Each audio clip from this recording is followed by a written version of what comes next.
Hello दोस्तों, कैसे हैं आप सब। आज की हमारी कहानी है ताने। अगर अच्छी लगे तो चैनल को लाइक, शेयर और सब्सक्राइब करना ना भूलें। मोना, तेरा भाई आया है। बाहर कमरे में मैंने बिठा दिया है, जाकर मिल ले।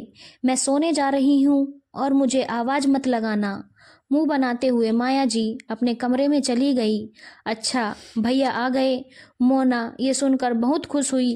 अभी 2 दिन पहले ही भैया ने बताया था कि वे बिजनेस के काम से उसके शहर आएंगे तो मिलने भी आएंगे। मोना ने खाने की भी तैयारी पहले ही कर ली थी। वो दौड़कर कमरे में चली गई। मोना को देखकर जय बहुत खुश हुआ। उसके हालचाल लिए फिर मोना ने खाना लगा दिया।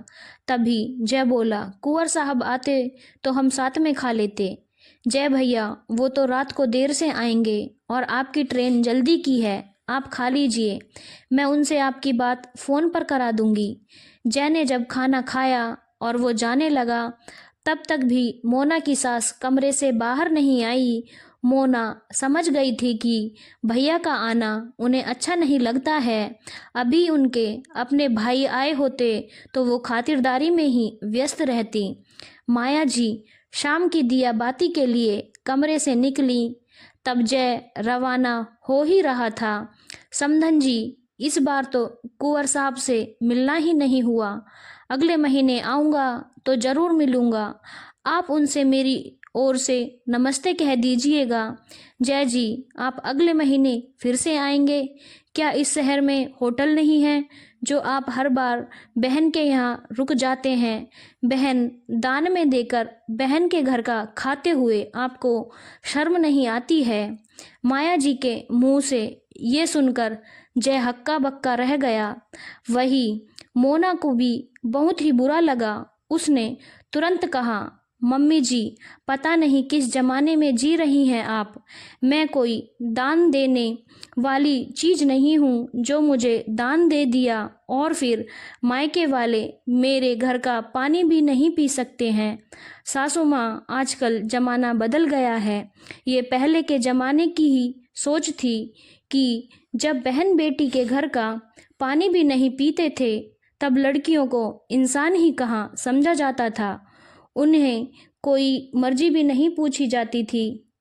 मायके वालों ने दान में दे दिया, ससुराल वालों ने रख लिया और फिर अपनी ही बेटी से मिलने के लिए उन्हें लंबा इंतजार करना होता था। आजकल ज़माना बदल गया है। मैं दान में नहीं आई हूँ। वो ज़माना और था जब लड़की वाले आंखें नीची करके गर्दन झुकाए कुछ भी सुन लेते थे। पर अब ज़माना बदल गया है। अब तो सब बराबर हैं। लड़की भी लड़कों से कम नहीं है, तो लड़की वाले भी बराबर का सम्मान पाने के हकदार हैं। मम्मी जी, आप पता नहीं कौन सी दुनिया में जी रही हैं। पहले बहू अपने मायके वालों का अपमान भी सहन कर लेती थी और फिर उन्हीं ससुराल वालों की सेवा भी करती थी। पर अब ज़माना बदल गया है। मैं अपने भैया का अपमान सहन नहीं करूंगी। आपको इनसे माफ़ी मांगनी होगी। ये सुनकर माया जी और भी गुस्सा हो जाती हैं। मेरे घर में खड़ी हुई है और मुझी से ही माफ़ी मंगवाएगी। तुझे अपनी सास की इज्जत की जरा भी परवाह नहीं है। मम्मी जी, मैं आपकी बहुत इज्जत करती हूँ, लेकिन आपने मेरे भैया की इज्जत नहीं की, उन्हें मान सम्मान नहीं दिया। ये तो गलत बात है। बेटी के घर से आए मेहमान को सर आंखों पर बैठाते हो। आपके मायके से कोई आए तो भी खातिरदारी की जाती है और बहू के मायके से आए भाई को ताना देते हो। इज्जत दोगे तभी तो इज्जत मिलेगी। आप एक बात ये भी मत भूलिए, ये घर सिर्फ रोहित की कमाई से ही नहीं चलता। मैं भी बराबर कमाती हूँ। ये बात मैं घमंड से नहीं बोल रही हूँ, बल्कि आपको सच्चाई बता रही हूँ। जब भैया आप जरूर आएंगे। ये आपकी बहन का ससुराल ही नहीं है, आपका अपना भी घर है। भाई कभी भी बहन के घर आ सकता है।